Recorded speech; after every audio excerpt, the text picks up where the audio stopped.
Hello everyone, welcome to my channel study bazaar. तो friends, अभी हम लोग एसएससी सीएचएसएल 10+2 के 12 अक्टूबर के शिफ्ट 1 में पूछे गए मैथ के क्वेश्चन देखेंगे किस तरीका से पेपर का पैटर्न था। वैसे बात करूं तो जो मैथ का पैटर्न था फर्स्ट शिफ्ट 1 में, वो आपका 17 मार्च, 18 मार्च, 19 मार्च जो 3 दिन आपका पेपर हुआ था, सेम उसी पैटर्न पर आपके क्वेश्चन अभी शिफ्ट 1 में भी पूछे गए थे। तो जितने लोगों को अभी आने वाले दिनों में एग्जाम है और उनको मैथ में डर लगता है, तो मैं आपको बता दूं कि देखो, मैथ का पैटर्न सेम टू सेम उसी दिन के जैसा आज भी आपका पेपर में पूछा गया था। मगर मैं इतना बोलूंगा कि आप आने वाले दिनों में केवल प्रैक्टिस करो। हो सकता है कि क्वेश्चन आपके थोड़े लेवल के अच्छे बन जाए आने वाले दिनों में। मगर मुझे लगता है, अगर एसएससी की बात करूं तो एसएससी में क्वेश्चन का जो पैटर्न अगर 3 दिन रह गया, यानी आज मिला के 4 दिन आपका अगर जिस तरीके से पैटर्न है, तो मुझे नहीं लगता है कि आने वाले दिनों में पेपर का लेवल इससे कुछ अप एंड डाउन होगा। ठीक है, तो इसलिए बोलूंगा बस आप लोग प्रैक्टिस करते रहो। पेपर पैटर्न पहले ही निकल चुका था, चीजें आपको समझना था कि किस तरीके से क्वेश्चन बनेंगे। तो फिलहाल चलिए देखते हैं कि शिफ्ट 1 में कैसे आपके क्वेश्चन पूछे गए हैं। तो ये आपका एक पहला सा क्वेश्चन था जो आपका पूछा गया था। यहां पर सिंपली क्वेश्चन में आपको सेंटर पर बना एंगल दे रखा था 108 डिग्री। आपको सरकमफ्रेंस पर बना एंगल बताना था, यानी थीटा का वैल्यू बताना था। हम सभी लोग जानते हैं और आप भी जानते हो कि सेंटर पर बना एंगल क्या होता है, सरकमफ्रेंस पर बना एंगल का डबल होता है। यानी अगर ये 108 डिग्री है तो ये क्या होगा, 54 डिग्री होगा। बस सिंपली आंसर हो जाएगा 54 डिग्री, क्योंकि परिधि पर बना एंगल का डबल होता है सेंटर पर बना एंगल, यानी इसका करेक्ट आंसर हो जाता है 54 डिग्री। चलिए, एक क्वेश्चन सिंपल सा इस तरीके से पूछा गया था। जिस तरीका से ये क्वेश्चन तो पूरा हूबहू 17 मार्च के जैसा ही पूछ लिया। आयत का विकर्ण 15 दे रखा था तथा इसकी लंबाई 12 दे रखा था। इसका क्षेत्रफल आपसे पूछा था। यानी ये हो गया रेक्टेंगल, इसका डायगोनल दे रखा है 15 और ये इसका लंबाई दे रखा है 12। आपसे इसका एरिया पूछा था। आप जानते हो अगर ये 15 ये 12 है तो ये क्या हो जाएगा, पाइथागोरस थ्योरम से 9 हो जाएगा, क्योंकि 9 12 15 का ट्रिपलेट होता है। अब आप एरिया निकाल सकते हो, यानी 12 गुना 9 108 मीटर स्क्वायर, सेंटीमीटर स्क्वायर, जो भी होगा यूनिट वो आपका आंसर होता। ठीक है, एक क्वेश्चन आपसे ये पूछा गया था जो एसएससी का फेवरेट क्वेश्चन है। जितने भी मैं आपको एसएससी का प्रीवियस पेपर सॉल्यूशन कराता हूं, ये सब क्वेश्चन आपको इस टाइप के क्वेश्चन जरूर हर शिफ्ट में इस तरीके का क्वेश्चन देखने मिलते हैं और अभी भी देखने मिले हैं आपके। यहां पर आपसे कॉट थीटा का वैल्यू पूछा था। तो सिंपली आप इसको जैसा चाहो वैसा बना सकते। तो अगर आपको सीएनडी रूल लगाने आता है, यानी कॉम्बिनेंडो और डिविडेंडो रूल लगाने आता है, तो आप डायरेक्ट से लगा सकते हो। बहुत लोगों को कॉम्बिनेंडो और डिविडेंडो रूल समझ ही नहीं आता कि करना क्या होता है। सिंपली एक बार मैं बता देता हूँ कॉम्बिनेंडो और डिविडेंडो रूल में होता क्या है। देखो, सिंपली मान लो a plus b a minus b, अगर इस फॉर्म में आपको दे रखा कुछ भी, तो याद रखिए क्या होता है, न्यूमरेटर में आप एक बार प्लस करो और डिनोमिनेटर में एक बार माइनस कर लो, यानी a plus B plus a minus b हो जाएगा और नीचे में माइनस, यानी a plus b minus a plus b. यानी घुमा फिरा के ये बी बी कैंसिल हो गया, ए कैंसिल हो गया, यानी ऊपर में क्या आ गया 2a बाई 2b हो गया, 2 से 2 कैंसिल हो गया, यानी a बाई बी बच गया। तो वैसे ही जब आप यहां पर भी लगाओगे, यहां पर भी जब आप लगाओगे कॉम्बिनेंडो और डिविडेंडो, तो घुमा फिरा के आपके पास बचेगा cos theta by sine theta. और यहां पर भी आरएचएस साइड में भी आप कॉम्बिनेंडो डिविडेंडो लगाओगे, यानी 8/1 है, यानी एक बार प्लस 8 में प्लस 1 करोगे तो 9 हो जाएगा और 8 में एक बार माइनस करोगे तो 7 हो जाएगा, यानी cos theta by sine theta क्या होता है, कॉट थीटा, यानी कॉट थीटा का वैल्यू आ गया 9/7। क्लियर?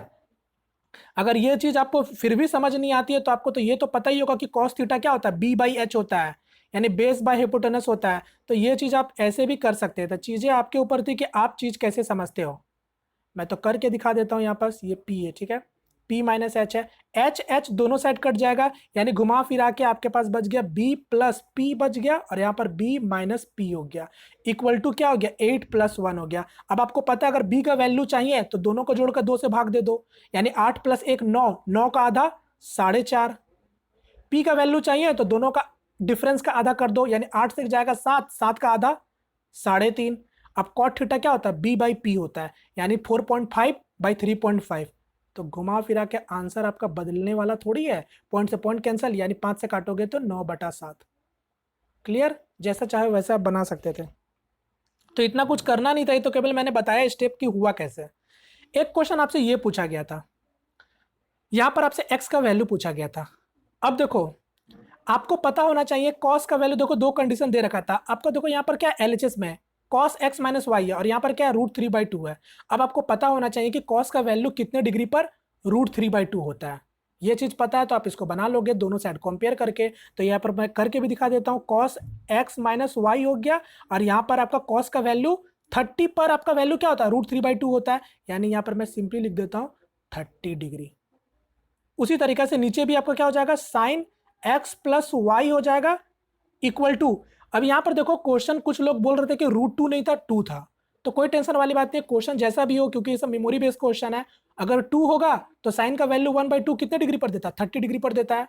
अगर √2 होगा तो 45 हो जाएगा। बात समझ गए, जैसा भी हो क्वेश्चन उससे कोई फर्क नहीं पड़ता, कैसे बन रहा है इससे फर्क पड़ता है। अब दोनों जगह कंपेयर करोगे तो क्या आ जाएगा, x minus y equal to 30 degree, x plus y equal to 40 degree. अब एक्स का वैल्यू चाहिए तो मैंने बताया दोनों को जोड़कर 2 से भाग दे दो, यानी 45 और 30 75, 75 का आधा 37.5, यानी करेक्ट इसका आंसर हो जाता 37.5 डिग्री। क्लियर। चलिए, एक क्वेश्चन आपसे ये पूछा गया था, छोटा सा अलजेब्रा का क्वेश्चन।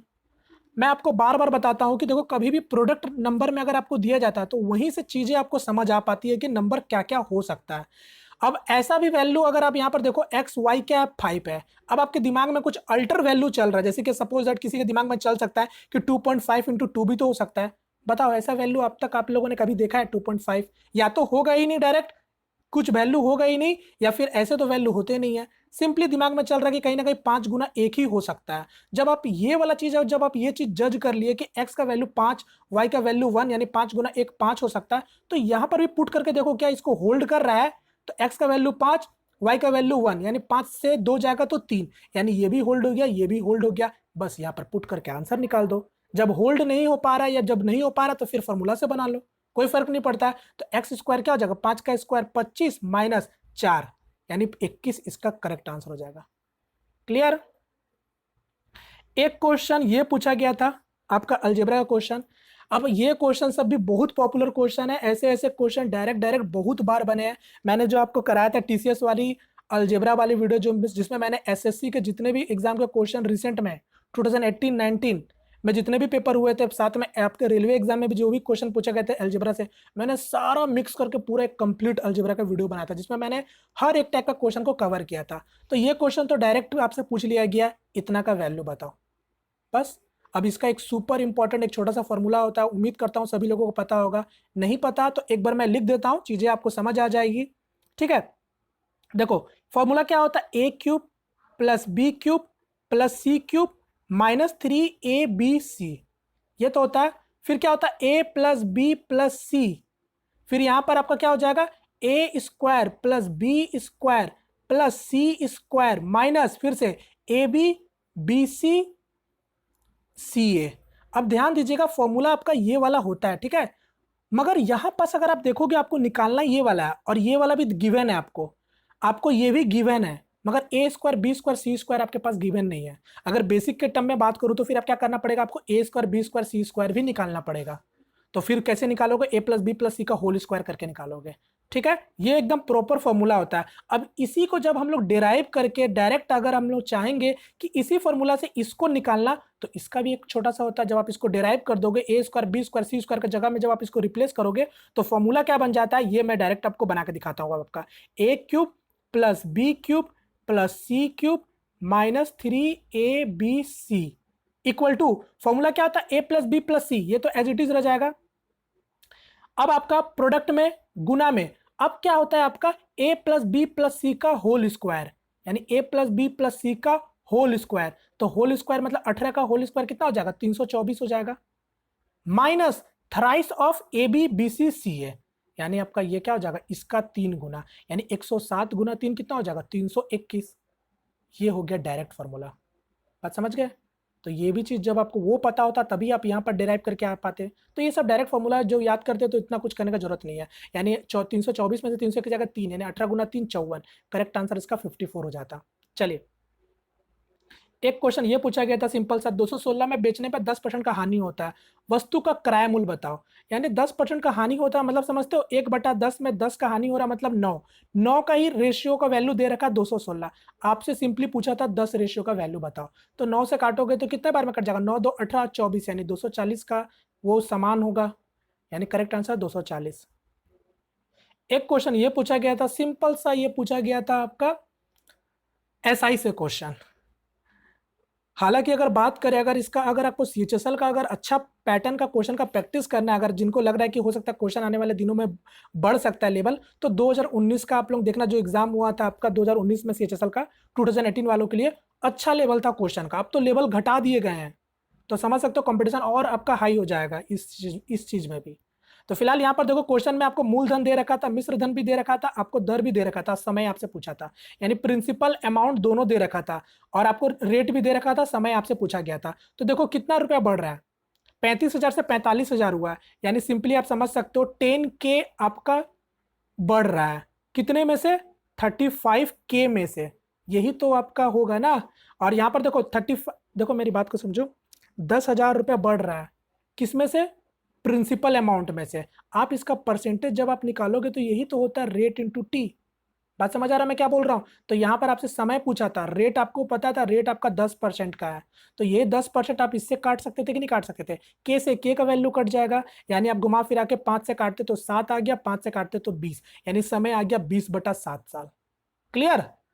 चलिए, एक क्वेश्चन ये पूछा गया था, 72,000 रुपए में बेचने पर 25% का लाभ होता है, तो 30% का लाभ बेचने के लिए तो विक्रय मूल्य क्या होना चाहिए? अब आप समझ सकते हो 25% का लाभ हो रहा है 72,000 में बेचने पर, यानी आप समझ सकते हो 25% मतलब क्या होता है? 1/4, यानी 4 का सामान में 1 का प्रॉफिट हो रहा है, यानी यही 5 रेशियो का वैल्यू दे रखा है आपको 72,000। आपसे पूछा था 130 मतलब सॉरी 30% का लाभ पूछ रहा था। 30% मतलब समझ रहे हो? अगर मैं इसको 5 रेशियो के में लेके चल रहा हूं, आप इसको 10 से भी कर सकते हो, हालांकि कंपेयर जैसा आपका मर्जी है, तो फिलहाल मैं कॉस्ट प्राइस ही निकालना पसंद करूंगा। तो 5 रेशियो का वैल्यू अगर आपको ये दे रखा है, तो कॉस्ट प्राइस का वैल्यू क्या हो जाएगा? 4 हो जाएगा।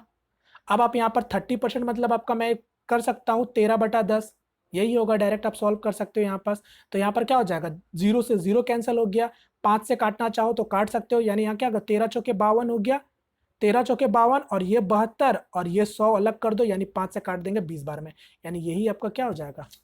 मूलधन, सॉरी आपका विक्रय मूल्य हो जाएगा। क्लियर? उम्मीद करता हूं सभी लोगों को समझ आया होगा। चलिए नेक्स्ट क्वेश्चन की ओर बढ़ते हैं। फिलहाल एक क्वेश्चन आपसे ये पूछा गया था फिर से अलजेब्रा से क्वेश्चन, यानी आपको इतना का वैल्यू बताना था, तो डायरेक्ट आप बना सकते हो, फॉर्मूला लगा दो a + b + c का होल स्क्वायर। तो यहाँ पर अगर हम दोनों साइड अगर स्क्वायर करेंगे तो ये क्या आ जाएगा? a² + b² + c², और वही मेरे को चाहिए भी, a² + b² + c²। फॉर्मूला में क्या होता है? 2ab bc ca, और 2 का स्क्वायर 4। बोलो क्लियर है? अब आपको यही इतना का वैल्यू चाहिए। अब आप ध्यान से देखो, 1/a 1/b 1/c = 0। जब आप नीचे एलसीएम लोगे तो ऊपर में क्या बचेगा? वही तो बचेगा, ए बी बी सी सी ए, मगर यहाँ पर फिर क्या हो जाएगा? 0 के बराबर हो जाएगा, यानी इतना का वैल्यू क्या हो जाएगा? 0 हो जाएगा घुमा फिरा के, यानी इतना का वैल्यू 4 होगा। बात खत्म। एक आपसे कोड इंटरसेक्ट थ्योरम से क्वेश्चन पूछा गया था, फाइंड ओसी। ओसी पूछा गया था, यानी दो जीवा एक दूसरे को काटती है, जो कि आपको दे रखा था सब कुछ, आपसे सिंपली ओसी पूछा था। तो कॉर्ड इंटरसेक्ट थ्योरम में क्या होता है? अगर मैं बात करूं यहाँ पर, अगर ये हो गया कॉर्ड, मान लो कि ये कोई दो जीवा है, ये हो गया आपका ए, ये हो गया बी, ये हो गया सी, ये हो गया डी, तो फॉर्मूला क्या होता है? A into B equal to C into D, आप जानते हो। बस यहाँ पर भी उसी का यूज करेंगे, कुछ अलग नहीं करेंगे। यानी यहाँ पर क्या हो जाएगा? 9 × 4 = 6 इंटू जो आपको निकालना है, तो 9 चौके 36, 6 से काट देंगे, यानी 6 इसका करेक्ट आंसर हो जाता।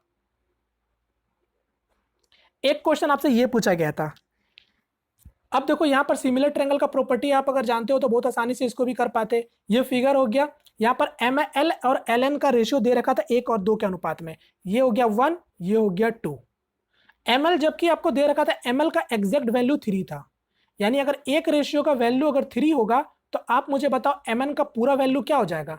1 रेशियो, 2 रेशियो, 3 रेशियो, और एक रेशियो का वैल्यू 3 है, तो एक मतलब 2 रेशियो का, देखो एक रेशियो का वैल्यू 3 है, तो 2 रेशियो का वैल्यू क्या हो जाएगा? 6 हो जाएगा। यानी टोटल अगर MN की बात करें तो पूरा MN का लंबाई कितना हो जाएगा? 6 + 3 9। अब आप जानते हो सिमिलरिटी में ये अगर 9 है तो नीचे वाला आपको YZ निकालना था, यानी उसका डबल होगा, यानी सिंपली इसका 18 इसका आंसर हो जाता। क्लियर?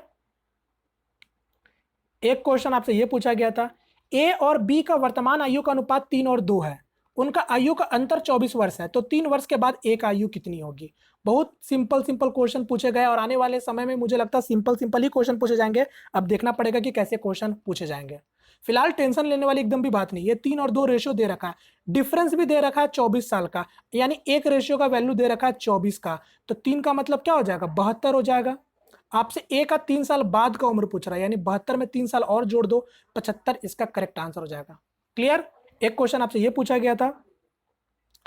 अब एक क्वेश्चन मैं बता देता हूं, यहाँ पर 2-3 क्वेश्चन थे जो क्लियर नहीं थे कि आपका किस तरीके से पूछे भी गए थे या नहीं गए थे। हालांकि मेमोरी बेस्ड क्वेश्चन है तो ऊपर नीचे हल्का चलता है, बट मैं आपको बता देता हूं।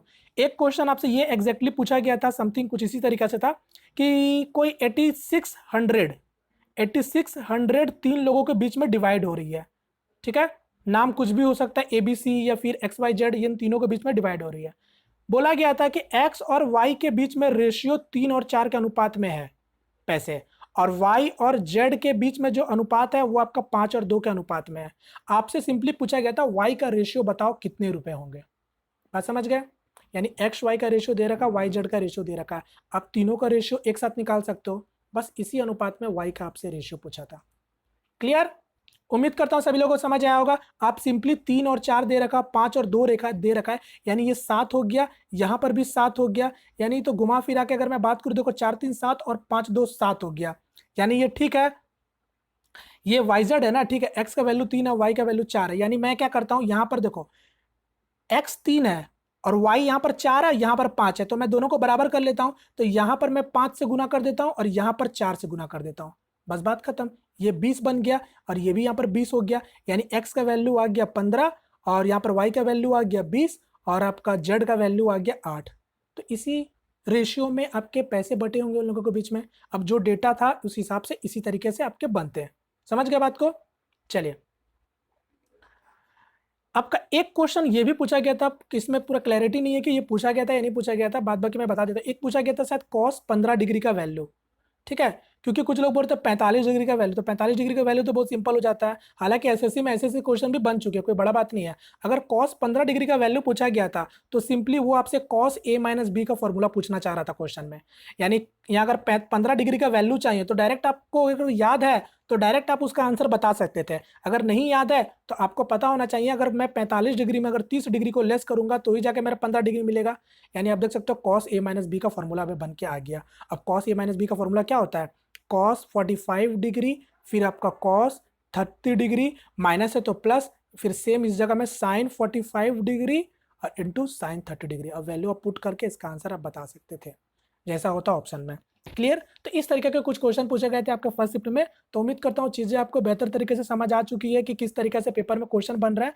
तो टेंशन वाली बात नहीं है, जिनके आने वाले दिनों में पेपर है आराम से जाओ, आराम से पेपर दो, आराम से आप इजीली स्कोर कर लोगे। और ये मत सोचना कि आपने कुछ ऐसा भी चीज़ है जो आपने पढ़ा नहीं है। आप बस इतना सोचो कि आपने जितना पढ़ा वो सफिशियंट है, ठीक है, बस ये सोच के आप अपना 100% दो। चलिए, या तो यहाँ पर मैं फ्रेंड्स वीडियो को वाइंड अप करता हूँ। सेशन पसंद आया तो लाइक शेयर जरूर कीजिएगा और अपने आप लोग चैनल में अगर नए हो तो सब्सक्राइब भी जरूर करिएगा, ठीक है। तो मिलते हैं फ्रेंड किसी नेक्स्ट वीडियो में, तब तक के लिए जय हिंद, जय भारत।